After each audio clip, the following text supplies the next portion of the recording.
Hi, hello, welcome friends. Welcome back to the channel Maths Magic. ಎಲ್ರಿಗೂ ಗೊತ್ತಿದೆ HSTR ನೆನ್ನೆ C&R rule ಬಂದಿದೆ ಮೊನ್ನೆ. ಹೌದಾ?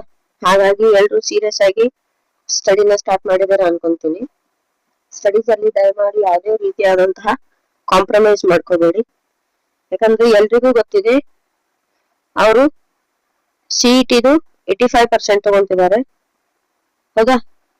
ಡಿಗ್ರಿದು 13% ತಗೊಂತಿದ್ದಾರೆ ಹಾಗೂ BEdದು ಕೇವಲ 2% ತಗೊಂತಿದ್ದಾರೆ.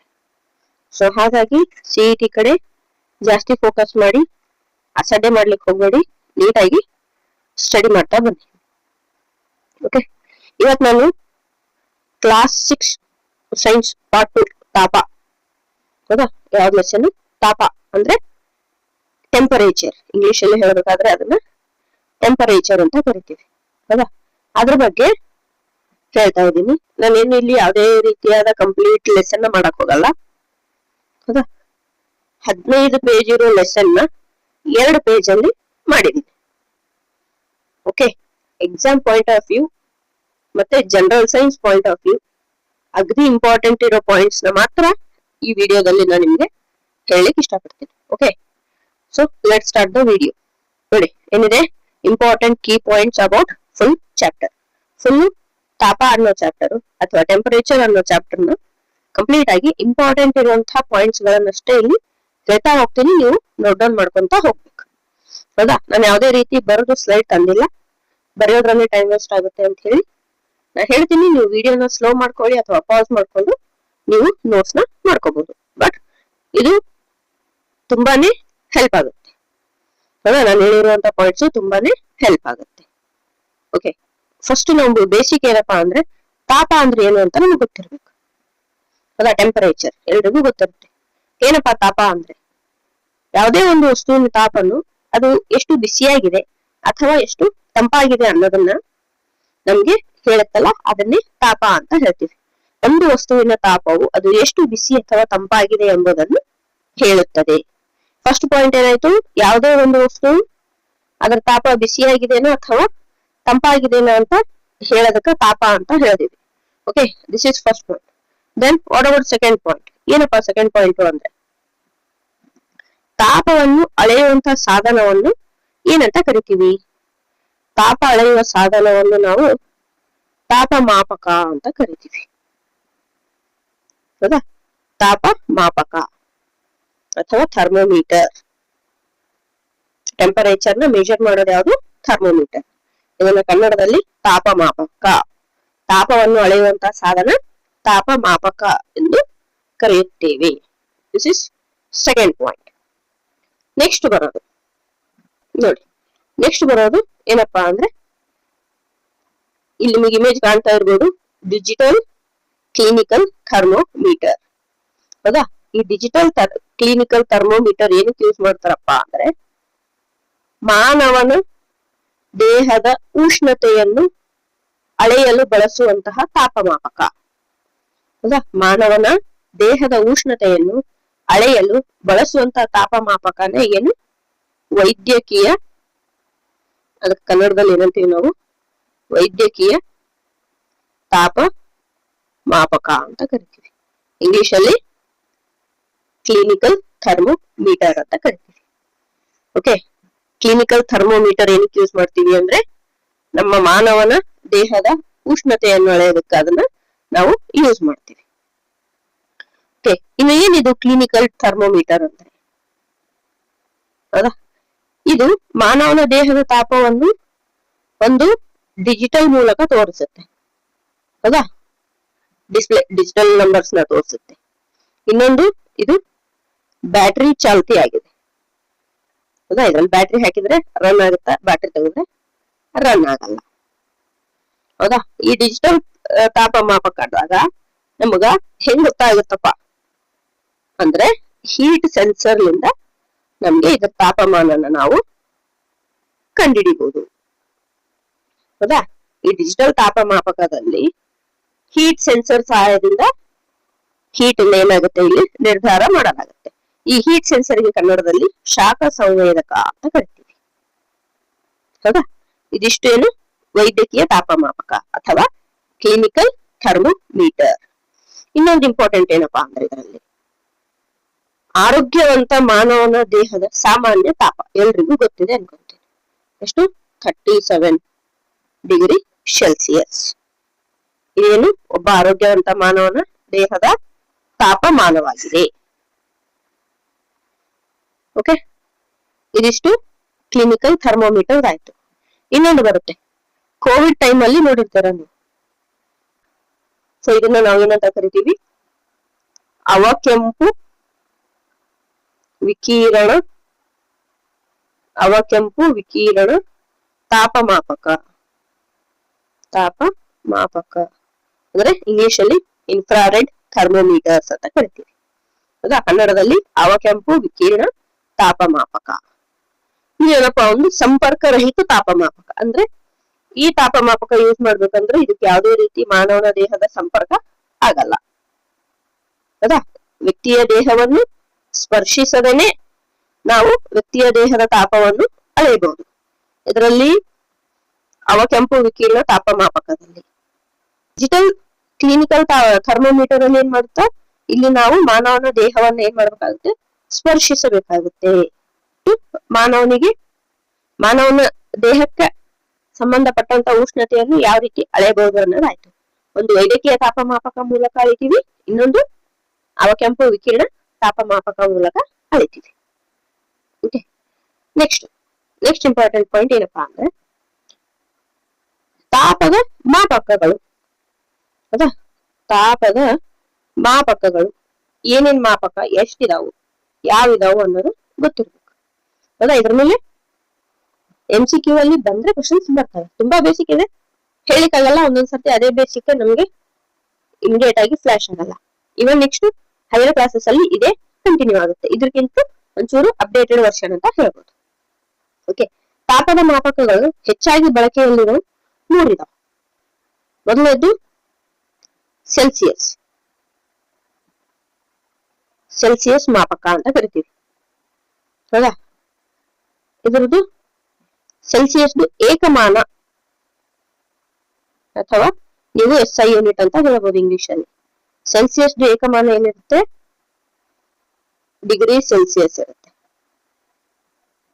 ಓಕೆ, ಸೆಲ್ಸಿಯಸ್ನ ಏಕಮಾನ ಡಿಗ್ರಿ ಸೆಲ್ಸಿಯಸ್. ಇದು ಯಾವ್ದ್ರಿಂದ ಗುರುತಿಸ್ತಾರೆ ಅಂದ್ರೆ ಡಿಗ್ರಿ ಸಿ ಇಂದ ಗುರುತಿಸ್ತಾರೆ. ಓಕೆ, ಇದು ಫಸ್ಟ್. ನೆಕ್ಸ್ಟ್ ಸೆಕೆಂಡ್ ಏನು? ಫ್ಯಾರನ್ಹೀಟ್.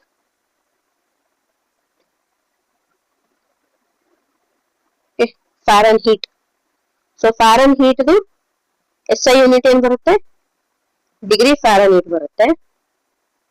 ಓಕೆ, ಇದರ SI ಯೂನಿಟ್ ಡಿಗ್ರಿ ಫ್ಯಾರನ್ಹೀಟ್ ಬರುತ್ತೆ. ಇದನ್ನ ಹೆಂಗ ನಾವು ಐಡೆಂಟಿಫೈ ಮಾಡ್ತೀವಿ ಅಂದ್ರೆ ಡಿಗ್ರಿ ಎಫ್ ಇಂದ ಐಡೆಂಟಿಫೈ ಮಾಡ್ತೀವಿ. ಓಕೆ, ಎರಡಾಯ್ತು. ಒಂದು ಸೆಲ್ಸಿಯಸ್ ಆಯ್ತು, ಇನ್ನೊಂದು ಫ್ಯಾರನ್ಹೀಟ್ ಆಯ್ತು. ಕೆಲ್ವಿನ್ ಮಾಪಕ. ಹೌದಾ? ಇದ್ರದ್ದು ಕೂಡ SI ಯೂನಿಟ್ ಏನ್ ಬರುತ್ತೆ? ಕೆಲ್ವಿನ್ ಬರುತ್ತೆ.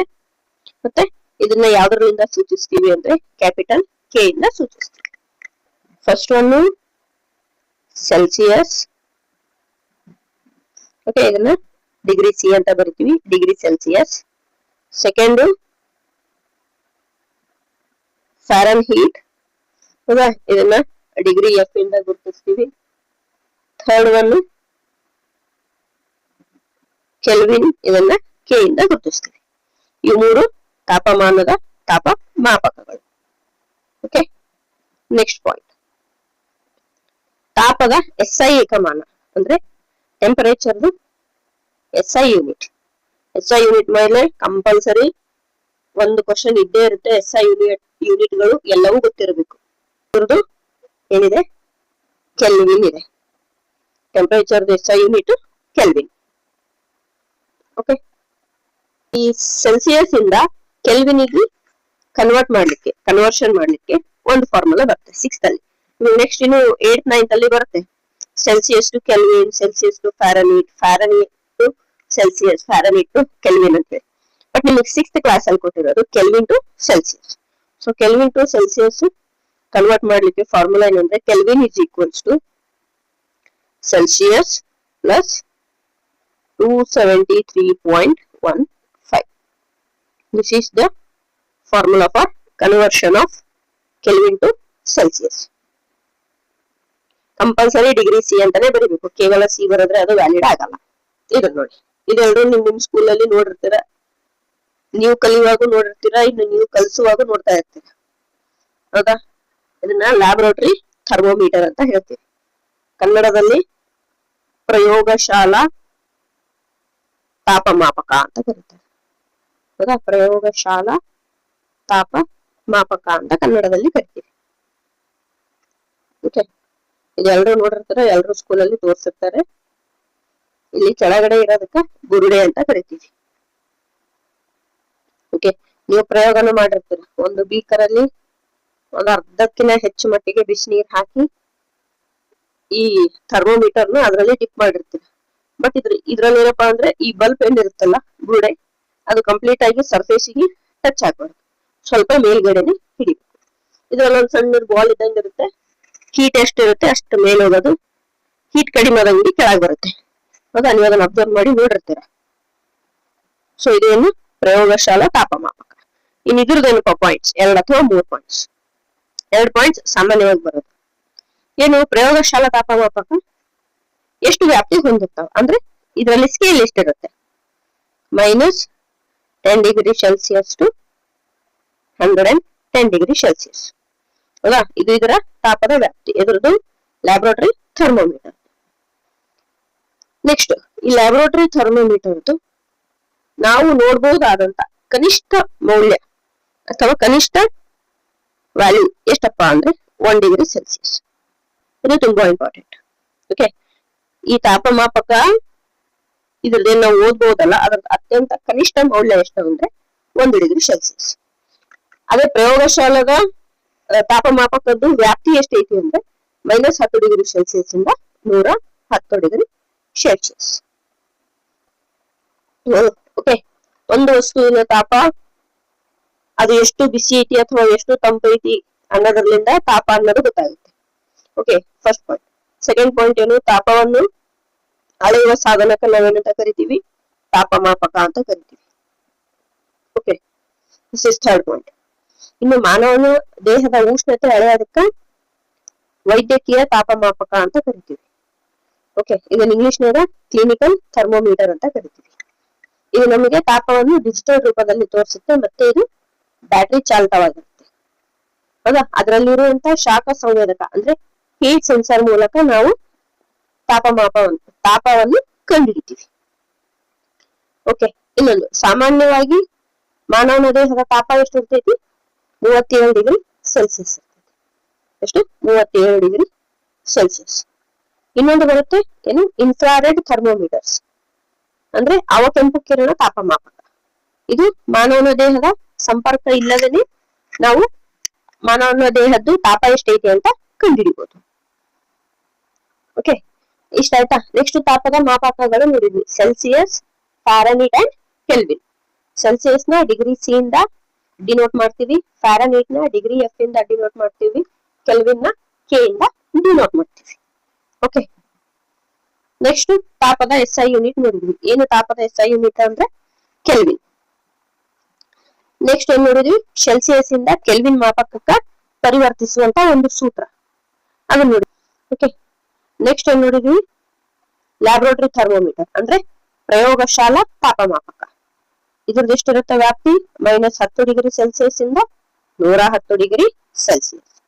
ಇದರದ್ದು ಕನಿಷ್ಠ ಮೌಲ್ಯ 1 ಡಿಗ್ರಿ ಸೆಲ್ಸಿಯಸ್. ಓಕೆ, ಮುಗಿತು. ಇಷ್ಟ ನೋಡಿ ತಾಪ. ಅದರಲ್ಲಿರೋ 15 ಪೇಜ್ ನೀವು 15ರಿಂದ 20 ಪಾಯಿಂಟ್ ಅಲ್ಲಿ ಕವರ್ ಮಾಡಿದೀವಿ. ಓಕೆ, ನೀವು ಓದ್ಬೇಕಾಗಿರೋದು ಹೀಗೇನೆ ತುಂಬಾ ಎಕ್ಸಾಮ್ ಎಸೆನ್ಷಿಯಲ್ ಪಾಯಿಂಟ್ಸ್ ನ ಮಾತ್ರ ನೀವು ನೋಟ್ ಡೌನ್ ಮಾಡ್ಕೋಬೇಕು. ಓದ್ಲಿಕ್ಕೆ ಕಂಪ್ಲೀಟ್ ಚಾಪ್ಟರ್ ಓದ್ಬೇಕು. ಓಕೆ, ರಿವಿಷನ್ ಗೆ ಇಂಪಾರ್ಟೆಂಟ್ ಪಾಯಿಂಟ್ಸ್ ನೋಟ್ ಡೌನ್ ಮಾಡ್ಕೋಬೇಕು. ವಿಜ್ಞಾನಿ ಬಗ್ಗೆ ಕೊಟ್ಟಿದ್ದಾರೆ. ಹೌದಾ? ಯಾರ್ಯಾರು? ಅಣ್ಣಾಮಣಿ ಅಂತ ಹೇಳಿ ನಮ್ಮ ಭಾರತೀಯ ವಿಜ್ಞಾನಿ. ಇವರ ಜನನ 1918, ಮರಣ 2001. ಇವರೊಬ್ಬ ಭಾರತೀಯ ಮೂಲದ ವಿಜ್ಞಾನಿಯಾಗಿದ್ದರು. ಹೌದಾ? ಇವರನ್ನ ಭಾರತದ ಹವಾಮಾನ ಮಹಿಳೆ ಅಂತ ಗೌರವಿಸಿದ್ದಾರೆ. ನಮ್ಮ ಭಾರತದ ಹವಾಮಾನ ಮಹಿಳೆ. ಏನಕ್ಕಪ್ಪ ಇವ್ರಿಗೆ ಹಂಗ ಕರೆದ್ರು ಅಂದ್ರೆ ಇವರು ಹೆಚ್ಚಿನ ಸಂಖ್ಯೆಯಲ್ಲಿ ಹವಾಮಾನವನ್ನು ಅಳೆಯುವಂತ ಮಾಪನದ ಉಪಕರಣಗಳನ್ನ ಕಂಡುಹಿಡಿದಿದ್ರು ಮತ್ತೆ ಅವುಗಳನ್ನ ನಿರ್ಮಿಸಿದ್ರು. ಹಾಗಾಗಿ ಇವ್ರಿಗೆ ಏನಂತ ಕರೆದ್ರು, ಭಾರತದ ಹವಾಮಾನ ಮಹಿಳೆ ಅಂತ ಕರೆದ್ರು. ಓಕೆ, ನೆಕ್ಸ್ಟ್ ಇವರು ಮತ್ತೆ ನಮ್ಮ ಭಾರತದಲ್ಲಿ ಪವನ ಶಕ್ತಿ, ವಿಂಡ್ ಪವರ್, ಓಕೆ, ಪವನ ಶಕ್ತಿ, ವಿಂಡ್ ಪವರ್ ಮತ್ತೆ solar power, solar energy, wind power ಮತ್ತು ಸೋಲಾರ್ ಎನರ್ಜಿಯನ್ನ ಬಳಸುವ ಸಾಧ್ಯತೆಗಳನ್ನ ನಮ್ಮ ಭಾರತದಲ್ಲಿ ಅನ್ವೇಷಿಸಿದ ಮೊಟ್ಟ ಮೊದಲ ಮಹಿಳೆ ಯಾರು ಅಂದ್ರೆ Anna Mani. Thank you friends. Thanks for watching the video. Please subscribe our channel and like the video and share with your friends. I hope ತಾಪ ಅನ್ನೋ ಚಾಪ್ಟರ್ ನಿಮಗೆ ಅರ್ಥ ಆಗಿರ್ಬೇಕು ಅನ್ಕೊಂತೀನಿ. ಇಷ್ಟೇ ಕೀ ಪಾಯಿಂಟ್ಸ್ ಇರೋದು. ಒಂದ್ಸರ್ತಿ ಪೂರ್ತಿಯಾಗಿ ಟೆಕ್ಸ್ಟ್ ಬುಕ್ ತಗೊಂಡು ಆ ಚಾಪ್ಟರ್ ಓದಿ, ಆ ಚಾಪ್ಟರ್ ಓದಿದ್ಮೇಲೆ ಈ ವಿಡಿಯೋ ನೋಡ್ಕೊಂಡು ಪಾಯಿಂಟ್ಸ್ ಮಾಡ್ಕೊಂಡು. Thank you.